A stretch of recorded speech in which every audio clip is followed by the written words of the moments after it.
सभी प्रकार की प्रतियोगी परीक्षाओं में आने वाले ऐसे जो फुल फॉर्म होते हैं, चूँकि मैंने एक सीरीज बनाई है, उस सीरीज का पहला पार्ट लाया था, उसमें फुल फॉर्म मैंने बताया था, और इसी सीरीज का मैं एक दूसरा पार्ट लाया हूं, और इस दूसरे पार्ट में फिर मैं 10 सेलेक्टेड ऐसे जो कंपटीशन, किसी भी कंपटीशन एग्जाम पे ऐसे फुल फॉर्म आते हैं और ये बहुत महत्वपूर्ण किसी भी एग्जाम के लिए होते हैं।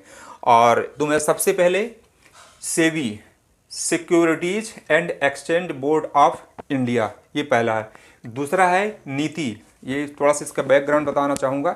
ये नीति आयोग कहलाता है, चूँकि जब देश के प्राइम मिनिस्टर मोदी जी जब 2014 को देश के प्राइम मिनिस्टर बने, उस समय देश में एक आर्थिक जो निकाय हुआ करती, उसका नाम था प्लानिंग कमीशन, योजना आयोग।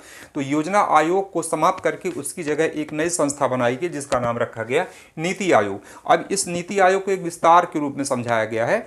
तो अब इसका जो फुल फॉर्म है, जो किसी भी प्रकार की परीक्षाओं में आने वाले महत्वपूर्ण प्रश्नों में से एक होता है, तो नीति, NITI, नीति, इसका पूरा नाम जो होता है। दूसरा NITI, national institution for transforming India.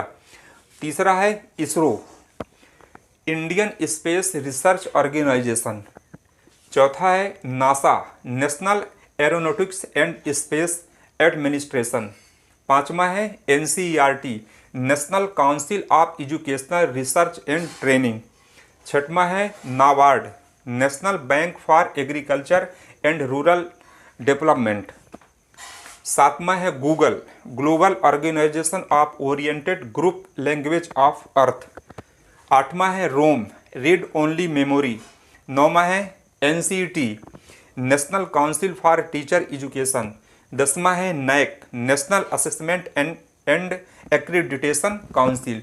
ये 10 फुल फॉर्म मैंने आपको बताया, इसको आप देखेंगे। सामान्यतः ये 10 जो फुल फॉर्म है, शॉर्ट नेम है, इसको आप जब पढ़ेंगे तो सामान्यतः हम इसको देखते हैं कि आप सब जानते होंगे, पर जब परीक्षाओं में आते हैं तो 4 ऑप्शन दे करके वो असमंजस की स्थिति क्रिएट कर देता है, इसमें से कौन सा सही होगा।